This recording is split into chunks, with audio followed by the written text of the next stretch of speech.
पहले वाले में प्रॉपर नाउन, प्रॉपर नाउन के बाद हम सेकंड नंबर का आ जाता है कॉमन नाउन, थर्ड नंबर पे क्या आ जाता है आपका कलेक्टिव नाउन। ठीक है, इन दोनों को अभी कॉमन नाउन को जानते हैं। कॉमन नाउन क्या है? जातिवाचक संख्या। क्या है? जातिवाचक संख्या। ठीक है, और जातिवाचक संख्याओं को इंग्लिश में क्या बोलेंगे? Common noun. ठीक है, जातिवाचक संख्या के बारे में जानते हैं। जानते क्या है? डेफिनेशन थ्योरी के बारे में देखते हैं। आइए, जातिवाचक संख्या किसे कहते हैं? जातिवाचक संख्या वह संख्या होती है, जातिवाचक संख्या वह संख्या होती है जो किसी व्यक्ति, वस्तु, स्थान या प्राणी की सामान्य जाति या वर्ग को बोध कराए, उसे हम कॉमन नाउन कहते हैं, जातिवाचक संख्या कहते हैं। ठीक है, और इसको ये नॉट स्पेसिफिक होती है, मतलब एक चीज के ऊपर नहीं होती, जैसे कि किसी का नाम ले दिया, माधव ले दिया नाम, तो ये एक स्पेसिफिक हो गया, मतलब एक स्पेसिफिक पर्सन हो गया। ठीक है, इसको हम नहीं लेते। ठीक है, तो इसको क्या, ये प्रॉपर नाउन में चले जाता है। स्पेसिफिक पर्सन होता है ना, वो प्रॉपर नाउन में चला जाता है। प्रॉपर नाउन, कॉमन नाउन में स्पेसिफिक पर्सन होता ही नहीं है। ठीक है, इसमें क्या होता है, इसको it refers to class of category not any individual, मतलब किसी के क्लास या कैटेगरी के इंडिविजुअल खुद पे नहीं होता, ना किसी के सेल्फ, मतलब किसी के एक इंसान के ऊपर होता है। ठीक है, ये सबके ऊपर होता है। क्या होता है? आइए बता देखते हैं। ठीक है, हिंदी में भी देखते हैं। यह विशेष नाम नहीं होता, मतलब किसी एक विशेष नाम पे नहीं होता। जैसे सिटी मान लो, सिटी में क्या, आगरा मान लो, आगरा एक स्पेसिफिक नाम हो गया। ठीक है, अब सिटी हो गया, इस स्पेसिफिक नाम नहीं है, एक स्पेसिफिक नाम नहीं है। ठीक है, सिटी, तो ये नाम नहीं होता। ठीक है, बल्कि उसी तरह सभी व्यक्ति या वस्तुओं को दर्शाता है, मतलब सभी समूह को या फिर दर्शाता है। ठीक है, इसको एग्जांपल में क्या ले लेंगे? बुक, पूरी बुक। पहले हमने प्रॉपर नाउन में क्या जाना था? द जंगल बुक ली थी। ठीक है, एग्जांपल में। ठीक है, वो स्पेसिफिक हो गया, एक स्पेसिफिक हो गया। इसमें हम पूरी बुक ले रहे हैं, मतलब स्पेसिफिक है ही नहीं है। ठीक है, नॉट स्पेसिफिक है। ठीक है, बॉय हो गया, सिटी हो गया, रिवर हो गया, ये आपकी नॉट स्पेसिफिक होते हैं। ठीक है, ये आपको देख लेंगे कॉमन नाउन में। ठीक है, ये आप जानेंगे। ठीक है, अब इसके बाद क्या आ जाता है? तीसरे नंबर पे तीसरे नंबर पे आ जाए कलेक्टिव नाउन। क्या आ जाता है? Collective noun. कलेक्टिव नाउन को हिंदी में क्या बोलते हैं? समूहवाचक संज्ञा। क्या बोलते हैं? समूहवाचक संज्ञा बोलते हैं। इसको इंग्लिश में क्या करेंगे? डेफिनेशन क्या होगी?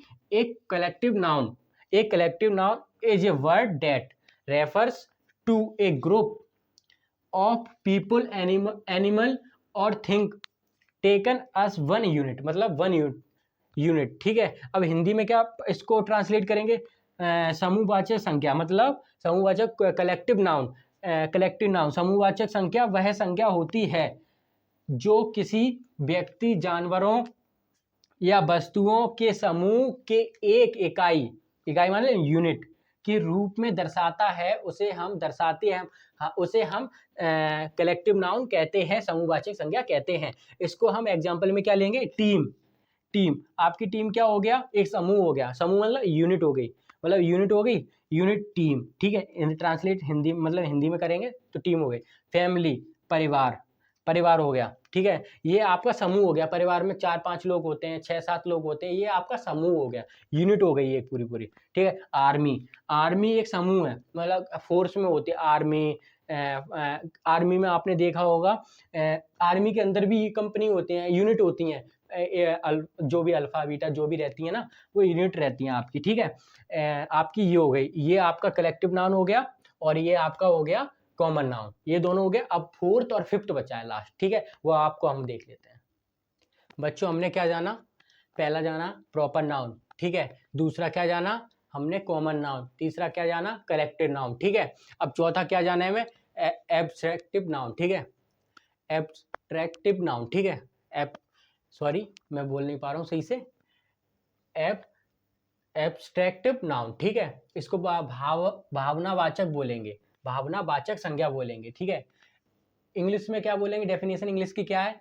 N abstract noun is the name of quality, idea, emotion और state that can not be seen, touch और smelled. It can only the felt on thought. ठीक है, इसको हम हिंदी में क्या पढ़ेंगे? इसको क्या मानेंगे, क्या समझेंगे? डेफिनेशन क्या है, व्याख्या क्या है इसकी? एब्स्ट्रैक्ट नाउन की क्या डेफिनेशन है? बोल नहीं पा रहा हूँ। ठीक है, इसके लिए माफ करना मुझे।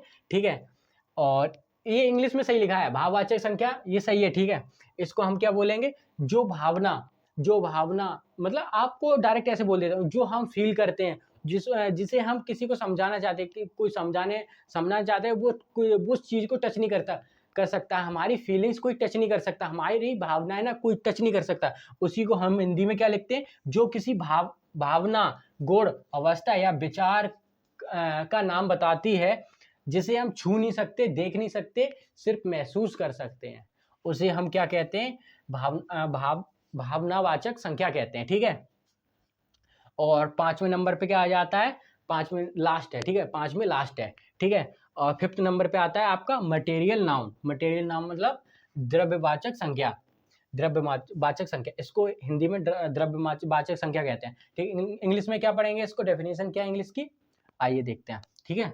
A material noun is the name of a substance और मटेरियल फ्रॉम विच थिंग्स और आर मेड, ठीक है।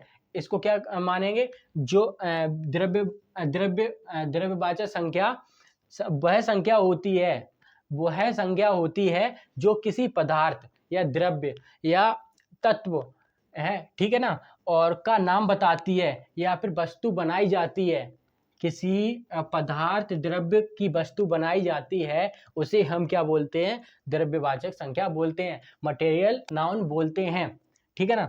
इसको हम क्या बोलेंगे, मतलब एग्जाम्पल में क्या देखेंगे, एग्जाम्पल में देखेंगे, आइए देखते हैं। गोल्ड मीन्स सोना, ये धातु है आपकी, ठीक है। पदार्थ मतलब द्रव्य, मान लो द्रव्य पदार्थ तत्व में से है, पानी मतलब वाटर, राइस मतलब चावल जिसको हम खाते हैं, ठीक है।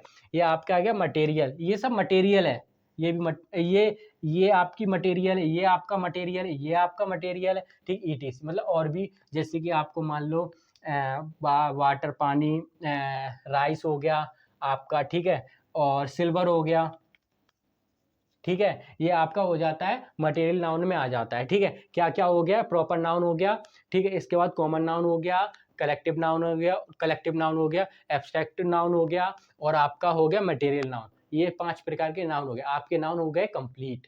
क्या हो गया, कंप्लीट। और इसी तरीके से वीडियो देखते रहिए और हमारे यूपी बोर्ड ज्ञान विद्या में जुड़े रहिए। आपको हर सब्जेक्ट की जानकारी और हर सब्जेक्ट की अच्छे से थ्योरी वाइज और एग्जाम्पल, हर तरीका से चीज़ें यहाँ पे मिलती रहेंगी। हाई स्कूल के बारे में, 9th के बारे में हर चीज़ मिलती रहेंगी, हिंदी, इंग्लिश, साइंस जो भी रहता है आपको इसी चैनल में मिलेगा। पाँचों सब्जेक्ट के मिलेंगे। जुड़े रहिए हमारे साथ, ऑल द बेस्ट। और जुड़े रहिए हमारे साथ, बस कोई इशू हो तो कमेंट में लिख देना, और आगे का कुछ भी टॉपिक छूट गया हो तो वो भी कमेंट में लिख देना। सब्सक्राइब जरूर कर देना ध्यान से, ठीक है। लाइक, हमारे मनोबल बढ़ाने के लिए लाइक कर देना, ठीक है।